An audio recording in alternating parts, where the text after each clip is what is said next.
This is purely hunting, terrorizing the civilian population.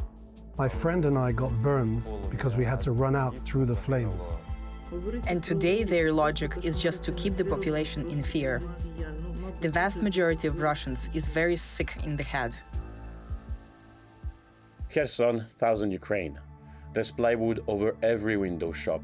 The few people walking around rush to avoid being spotted from the sky. We're in Kherson, we're on Freedom Square, which is a very famous square because that's where in November 2022 residents of Kherson gathered to greet and meet the Ukrainian soldiers who liberated the city. That was in November 2022, now it looks like a ghost town. And that's for a good reason. First, there are Russian shellings all the time, and second, well, the problem is Russian FPV drones, right? And that's plaguing the city here. It turns out doing a stand-up out in the open wasn't our brightest idea. Andrei Kovani, a local police officer, tells us. Our team's jeep could easily be confused with a military car, dangerous in an area where no one is safe from the sky. Russians have been maiming and killing civilians since they retreated to the other side of the river in November 2022.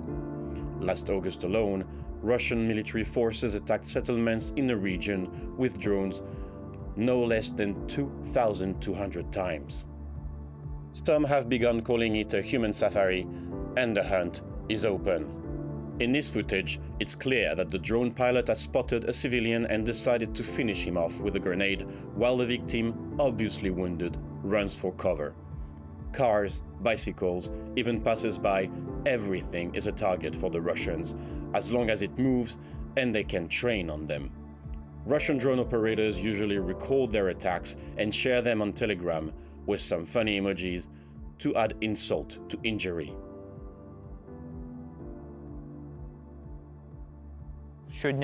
Every day, people are injured and killed, specifically civilians. And this is the greatest tragedy, when a peaceful person who's not even in a uniform is just attacked while walking by. Russian FPV drones started hunting civilians roughly a year and a half ago, he says.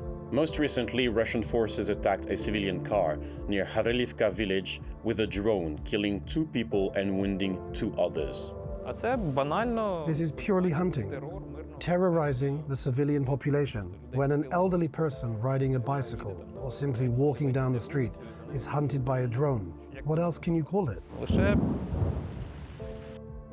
Slava, who wanted to stay anonymous for safety reasons, survived a Russian artillery attack a year ago while helping fellow locals on a humanitarian point. My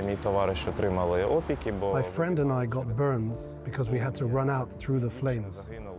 2 girls died in this attack. Of course, it wasn't military. It was warm, and you could see that people were wearing shorts, without any uniform, without any protection. They were just ordinary people. And even when the drones are shut down, danger remains due to the unexploded charges that can go off at any moment. This homemade explosive free falls by itself and can detonate at any moment. You can only hear them if your car engine is silent. And when you hear them, you'd better run. Like many here, Slava can't leave the city. He needs to help his parents, and building a new life is out of the question with his means so far. Another chose to stay to help, Ina Holodniak, the head of the children's hospital. She shows us an entire photo wall of kids wounded by Russian attacks since the city's liberation. About 140 children who received mine explosion injuries of varying degrees of severity came to the institution and were given medical assistance in the hospital. Previously, it was more tanks and artillery. Today, it's drones and cabs. Well, I can't say that it has worsened or remained at the same level. But at the same time, today, medical personnel who are going to work or traveling in transport can be fired upon at any moment. Nothing is sacred for the Russians, from vehicles with UN symbols to even a children's hospital. Ходячи на територію лікарні, ти можеш зверху побачити. When you enter the hospital's territory, you can see a drone flying over it and monitoring what is happening here. And the discharge can occur at any moment. It is a great threat to the lives of both patients and medical personnel. Так і для медичного персоналу. А на сьогоднішній день говорити And today their logic is just to keep the population in fear. мати населення в страхі. Керівництво Росії. The vast majority of Russians is very sick in the head. Дуже хворі психічно люди. Вибачте, але це моя оцінка.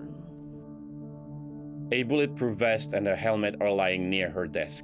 On the other side, shrapnels and artillery are on display.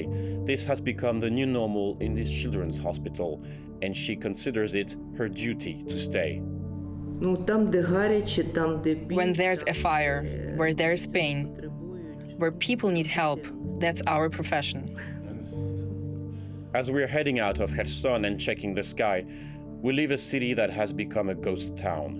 After the horrors of Russia's occupation, the Novakhovka flood, residents brace up for yet another ordeal tonight, this time coming from the sky.